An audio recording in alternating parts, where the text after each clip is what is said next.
Segundo o Ministério da Agricultura, o estoque de recursos privados para financiamento da produção agropecuária teve um crescimento significativo no último mês.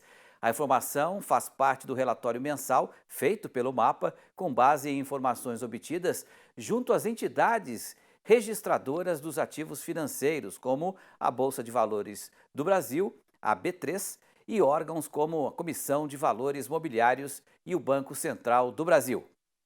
De acordo com o boletim mensal divulgado pelo Ministério, a cédula do produtor rural, por exemplo, cresceu 81% entre fevereiro de 2022 e fevereiro deste ano, passando de 128,8 bilhões de reais para 232,5 bilhões.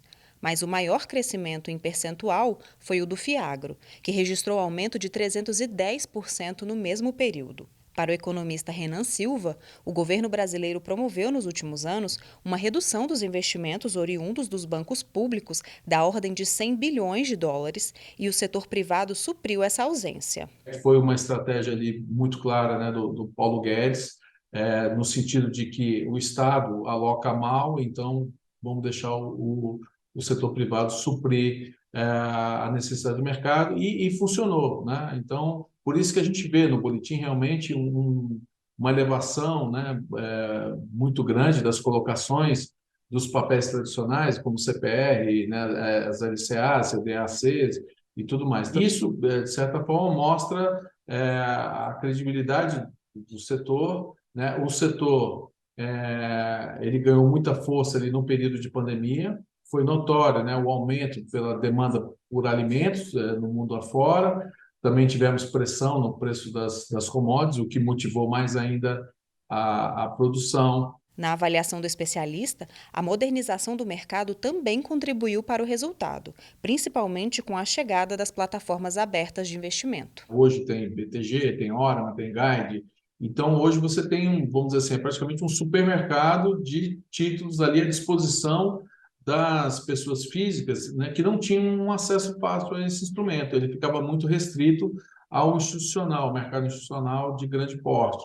Então, isso também contribuiu bastante. Então, no sentido dessa transferência de recursos, né, da poupança para o agro, né, essas plataformas contribuíram muito para o sucesso dessas colocações. E tudo isso motivou realmente o aumento, né, dessa categoria. Apesar das previsões otimistas de crescimento do setor, o economista aponta que o mercado ainda teme a segurança do ambiente de negócios, principalmente em relação à reforma tributária e ao novo arcabouço fiscal. Isso pode fazer com que a taxa de juros fique em patamares altos, né, por um longo tempo, e isso pode encarecer as emissões, e o que acaba encarecendo também, né, os custos para os tomadores, né, para os agricultores. Essa que é a maior preocupação. Numa reforma tributária, a gente entende e sabe que, no cômputo geral, a gente tem que ter queda de imposto, porque o imposto no Brasil é muito alto, né? E o governo agora ele está procurando aumentar a arrecadação via aumento de impostos. É uma linha totalmente ao contrário, e isso pode atrapalhar. Pois é, quem já está aqui conectado com a gente para falar sobre esse tema é o Wilson Vaz de Araújo, nomeado para o cargo de diretor do Departamento de Política de Financiamento da Secretaria de Agricultura Agrícola e que exerce atualmente a função de secretário substituto. E também está com a gente o nosso comentarista, o Miguel Daúde. Vamos começar então com o nonosso convidado, Wilson Vaz, secretário. Como é que o governo pretende proporcionar esse ambiente de negócios mais favorável para o incremento do capital privado nos instrumentos de financiamento do setor? Algo muito importante, principalmente no cenário atual. Boa noite, é um prazer tê-lo aqui mais uma vez. Vaz. Boa noite, prazer aqui presente, né? Muito prazer poder estar participando do seu programa. Na verdade, essas questões de ciclo do agro, eles se, as operações mediante o ciclo elas se intensificaram muito nos últimos anos, mas é uma questão que vem sendo construída aí desde 1994, quando foi criada a CPR, né? Aí, em 2005, 2005, 2006, aí nós criamos o ciclo de agronegócio, letra de crédito de agronegócio, certificados o direito social de agronegócio, que é o CDCA, e o CRA, né, Certificado Recebido de Agronegócio. Tá? E mais recentemente o FIAG. Com a lei, né, a Lei 13.986, de 2020, e agora o FIAGRO, né, então esses títulos tomaram, de fato, mais tração. Então, no primeiro momento, nós tivemos, né, uma evolução bastante forte da LCA, por volta de 2013, 2014, 2017, os CRAs, né, Certificados Recebidos de Agronegócio, tomaram uma velocidade maior, mais recentemente os CDCA, né, o Certificado Recebidos de Agronegócio, e agora, nesse último ano, aparece, né, o FIAGRO como um grande fundo aí, promissor na captação de recursos para o agro. E o que acontece? A legislação, toda a regulamentação que vem sendo construída, ela tem, e as plataformas que tem cada dia, né, também evoluindo de vídeo mais acentuado e mais certificados, têm viabilizado as operações privadas. Perfeito. Né? Assim, na dimensão que a gente imaginava que fosse chegar, à medida de que você tem uma demanda estimada aí de capital de risco para fazer uma safra brasileira da ordem de 900 bilhões, 1 trilhão de reais, então tem espaço para todo tipo de investidor, fontes de financiamento. É claro que o crédito rural não consegue alcançar todos. Ele responde aí com 30% a 35% desse volume, e aí, fora isso, tem todas as alternativas aí, em que o produtor, né, se recorre para se financiar, e como já foi mencionado, é um setor que se destaca fortemente perante os outros setores da economia, em tudo que tem evoluído e os resultados que vêm sendo dados. Então, a gente espera que, de fato, esse mecanismo se intensifique e o crédito oficial ele alcance onde as dificuldades crediticias são maiores.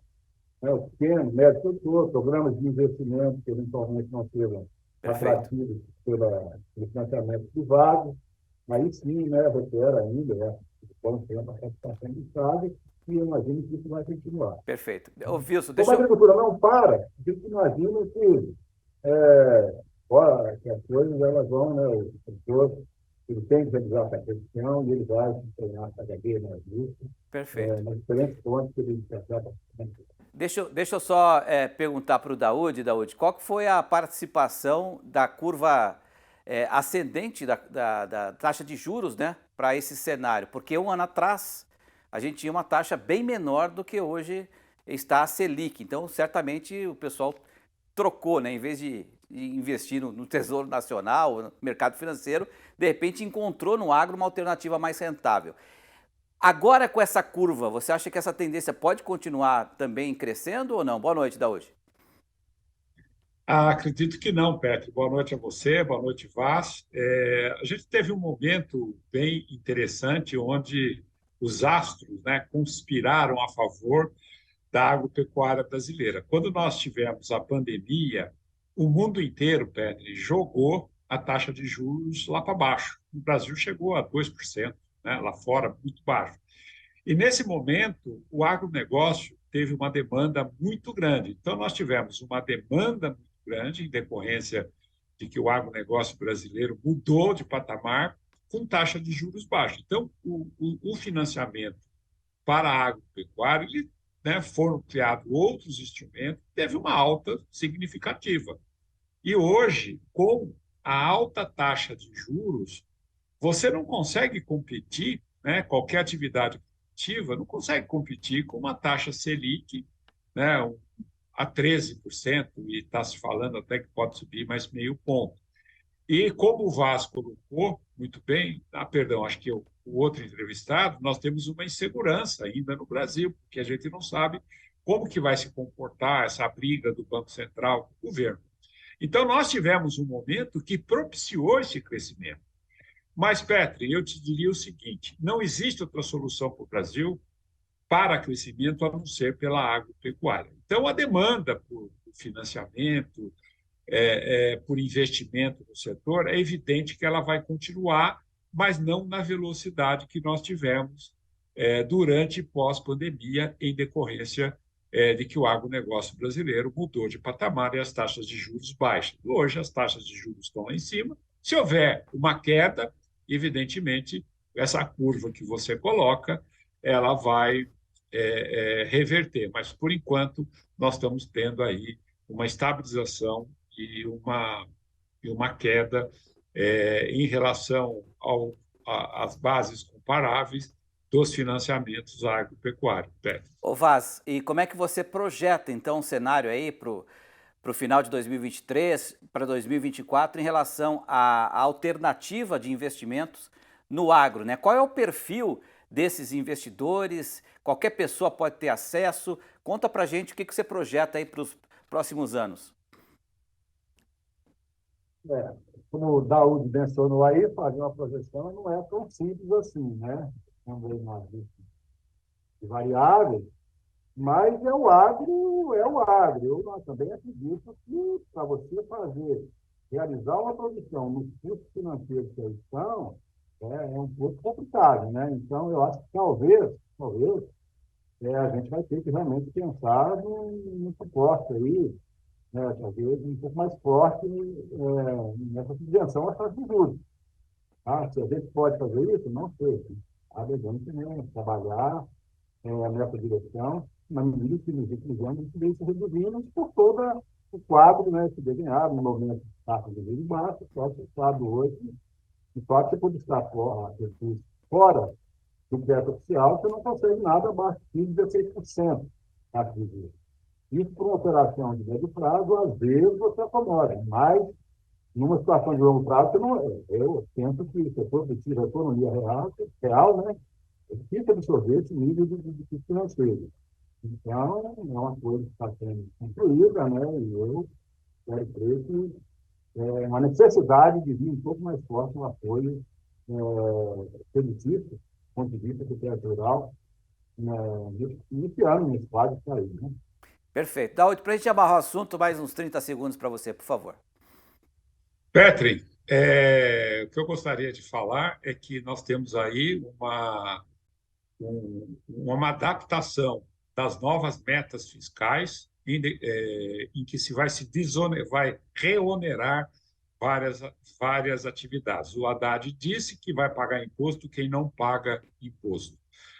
Nós vamos ter problemas seríssimos na cesta básica, né? Porque se você criar um imposto único, você vai tributar tudo na ponta e você vai onerar fortemente. E o outro ponto é que esses instrumentos agropecuários eles vão perder a isenção do imposto de renda, né? E você vê a LCA, se perde o imposto, passa a ser tributado. Hoje tem banco oferecendo LCA 70% CDI. O que compensa no longo prazo é exatamente a isenção tributária. Se você tributa, nós vamos tornar esses investimentos praticamente inviáveis ou competir com outros investimentos. Então, por isso que nós temos que estar muito atento, né, a essa adaptação dessas novas metas fiscais com o aumento e a reoneração.